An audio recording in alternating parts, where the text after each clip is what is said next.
So the most important thing is your body position. You always want to have 3 points of contact. So you always want your arms on your legs and your hands touching. Especially when you're trying to center, because otherwise you're going to be going like this, and your arms are going to be flapping like kind of like a chicken wing. So first thing we're going to do is after wedging, we're going to roll the bottom of the clay. Your clay down, you want to make sure that you don't have any inclusions on the bottom, otherwise you're trapping air bubbles. So turn it over, roll the bottom, get rid of those, and then slam it in the middle. You will probably miss like everyone else does. So what we're going to do is we're going to rough center. Just turning the wheel by hand. That's not even on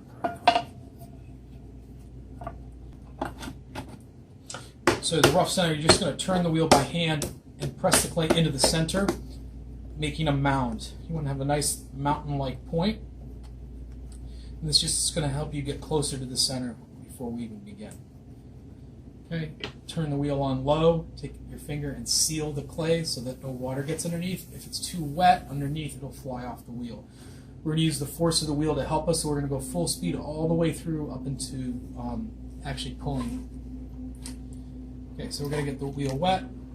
We're going to take our elbow and turn it, push it right into our hip.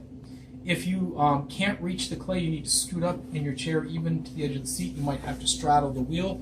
So your elbow is going to go into your hip, and the heel of your hand is going to press at about 6 o'clock, 7 o'clock on the clay mound. Still going full speed. And then you're going to lean with the core muscles of your body and your weight, and you're going to lean in. And as you lean in, the clay is going to rise because it travels a path of least resistance. Your right elbow is going to come out to about mid-thigh, and you're going to push down at the same time that you're leaning in, forcing the clay to go into the center of the wheel. So you push straight down? Pushing straight down. Now, if you don't get it on the first try, you might have to fine-tune it. And to do that, you're going to lean in, and as you're leaning in, you're going to slowly bring your top hand up to allow the clay to travel up. Then you're going to push down, let the clay drop by letting your left hand come out, and you're going to go back and forth like this until you fine-tune the center. So this hand is pushing, and then centered. Yeah, so you're pushing in at about 7 o'clock, yeah, and you're letting the clay rise gently under pressure from the top while pushing down, and then you let out, and you go back and forth like this until you find the center. Okay. Okay. And opening. So if I was a student, how do I know it's really centered? The best way to find out if it's centered is just to close your eyes. You can have your hands in that same position where you're leaning in and pushing down, and if you close your eyes and you don't feel a wobble, you're centered. I think that if you're anywhere from the 90 percentile, so that extra 10%, if it's not perfect, that's okay, because after we open, we're going to recenter anyway, and we can fix any minor centering issues then. Your left hand is just going to travel on the rim of the clay. Clay shape should be kind of like a tuna can, and you're going to be here. This hand sits directly on top. The only job this hand really has is to support this hand. We want those 3 points of contact. So your elbows are on your legs or into your torso, and this hand's riding. I'm going to find the center with my middle finger, and then I'm going to gently push down. And I want to push down until I have about 1 inch to 1.5 inches of clay from the center to the wheel head. And to check that, you're going to take your needle tool, insert it, and put your fingernail where it touches, and you should have about 1.5 inches.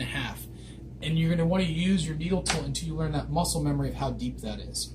And since we've got a great depth, we're going to expand the opening. Now the hole we made is going to seal up as we throw, so we don't have to worry about that. So I'm going to hook my finger into that same depth, and then I'm going to pull straight back to me. And when I do that, my arms just glide on my legs, still in full contact. My left hand opens up and allows the clay to expand. And I want to try to do it at the same depth. And as I can, I get more fingers in there. They help to widen that up. And we're only going to open it wide enough until we get our entire hand inside. So just about that deep, or that wide. Okay? So that's opening. Remember, this hand opens up as I'm pulling back to me. This hand, all this does is rides the clay.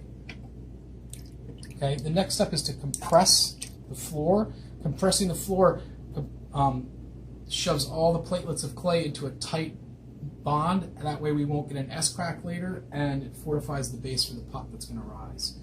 So you get your right angle rib, wet, and we're going to put the curved edge against the wall, and then we're going to hold it at a flat angle like this, and as we're pressing down, we're going to bring the rib up to a right angle and then come out. Now while we're compressing, you want to make sure we balance the rib so that either corner doesn't dig into the clay. Still with our 3 points of contact, still full speed, our arms are on our legs, and we're going to hold the rib with 2 hands so it doesn't get away from us. And we're going to place the rib right in the middle of the cylinder. So as we start to press down, we're going to press and then slowly come up to a right angle, and we're going to try to compress that 1.5 or inch down to about a 1/2 inch, and then we're going to come straight out. Okay, so the next hardest part is recentering. You'll notice that as we opened and expanded the opening and compressed the floor, we've knocked everything off center again. So we want to recenter the clay before we start to pull so that any wobbliness won't travel up the vessel. So your left hand is going to grab the clay wall. These 4 fingers are going to ride the inside wall, and my thumb is going to press into the wall, and it's going to go slowly up and down, resurfacing the clay. Now if I do that with just my left hand, the clay is going to travel up on its own, and you can see that the wobble travels up as well. So the right hand, at the same time that my thumb is going up, is going to press down on the rim. And that's going to keep the clay from rising. Now if you watch, my thumb is going to travel up the wall, and you can see the path of it going up and down. That's recentering the clay. Now little bits of clay are coming off underneath my thumb, and that's all right. That's clay that's uncentered. Once you bring it back to center, slowly come off the wheel. So are you putting pressure on the wall, or are I'm pushing down on the rim of the wall, Mm-hmm. and my thumb is pushing in against the wall, going up and down against the fingers that are riding on the inside. So not pushing to 6 o'clock or anything like that? No. Yep. And we're going to do this all the way through throwing in a little bit different fashion, but we're always recentering because we're always going to knock it off. Okay, so now we're actually ready to start to pull. When we start pulling, we always want to keep our hands in this lower right-hand corner of the wheel. Okay, so when we're squeezing, we always want the clay to spin through our hands. So we always want to stay in this lower quadrant. Kind of start with like a butterfly, and then curling your bottom fingers so you kind of have like a crab claw. And then we're going to grab the clay wall right at the base, right where it meets the bat or the wheel head, and we're going to compress against the inside hand. Okay, so you're going to make kind of a groove, and then you're going to lift that groove and compress the clay against the inside hand. And as you're traveling up the wall, you're kind of pivoting on your elbows, which are on your legs. When you come to the rim, you're going to reduce that compression, slowly come off, and then we're going to recenter by pinching the rim and compressing it, just like we did before, but on a much smaller scale with the tips of our fingers. Now, if you're a beginner, would you count while you're moving so that you have like an even pressure or like an even? Could. I just try to remind people to breathe and not hold your breath and just try to relax. You can also throw with the sponge, so it's the same hand position as the crab claw. You're just putting your sponge there. Your thumb is holding the sponge, and since we can't lock thumbs, we're just going to nestle that thumb right in here. And then we're going to do the same thing. We're going to start the pressure right at the wheel head. We're going to make a groove, and we're going to lift that groove, and we're going to push against that inside hand. The outside hand controls all the pressure. The inside hand is like the steering wheel. It controls the direction of the pot. If we push too hard out against the outside hand, it'll make the pot blossom out.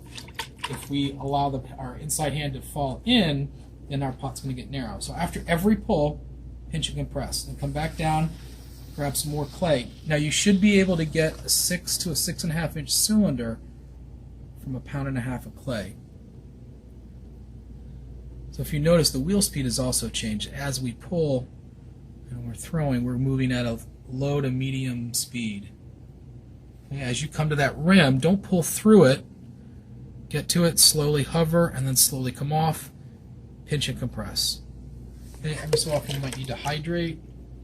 Now at some point, you're going to have a hard time getting your hand into that cylinder and maintaining those 3 points of contact.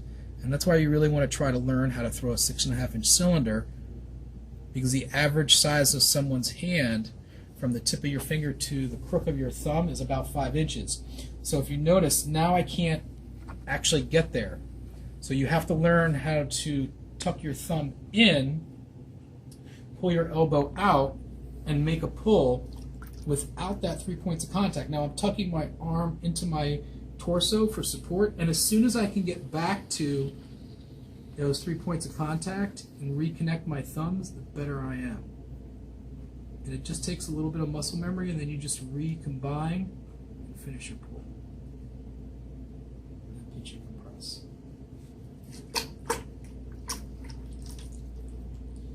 You so often get the swimming pool out, otherwise it will weaken the floor. So we're shooting for a nice even wall. Okay. Now, every so often you can do a straightening pull where you're not compressing enough to make the clay rise, but you're just straightening things out. So do you like your students to throw thinner or thicker so they can trim it? The best thing to do is to have them throw the form that they want, and then you can clean it up through trimming. But it's faster if you can get the wall done correctly. The other thing that you can do to straighten your wall is to throw against a rib. So I'm just going to clean up the foot just a little bit to get rid of some of that.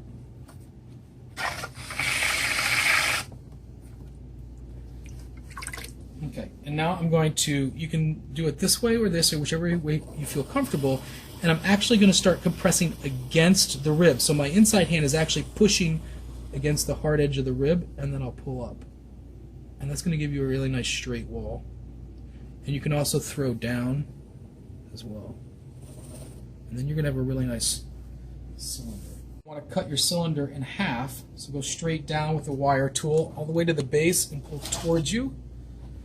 Okay, and then you want to open it up and investigate and take a look at how thin your wall is. You should be anywhere from 1/4 inch to 1/8 inch depending on your ability level. And you want to leave enough clay at the bottom so that when it's dried down you can come back and trim your foot ring. Okay, so that's why it's always good to test your depth before you open. So I have them turn in 10 of those.